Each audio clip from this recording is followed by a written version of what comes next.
Hello guys, मी आहे शलाका. आज आहे शनिवार. सो आम्हाला ना आज वांग्याची भाजी आणि बट्टी खायची खूप इच्छा झाली होती, क्रेविंग होत होतं. तर आम्ही आमच्या अमरावती स्पेशल शामलीला म्हटलं की आमच्यासाठी बनवशील का? तर ती म्हणाली येस, अमरावती स्पेशल वांग्याची भाजी आणि बट्टी बनवूया, चला बघूया. हॅलो शामली. हाय. वांग्याची भाजी आणि बट्टी बनवते ना? हो. Are you guys excited? हो. हा मनमाड स्पेशल आहे का? हो. अगं चिंचेचं पाणी आणि गोड थोडं मिक्स करते भाजीमध्ये.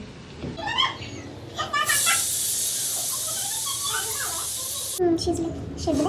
वाव, काय मस्त वाफ सुटले. आता हे गाईज मस्त तळायचे आणि मस्त खायला घ्यायचं. यार गाइस गॅस गेलाय. सिलेंडर संपलाय. हो. आता पूर्ण बिट्ट्यांची लागली वाट. लास्ट बसा आपल्याला फक्त तळायचं होतं. तळायचं होतं, भाजी पण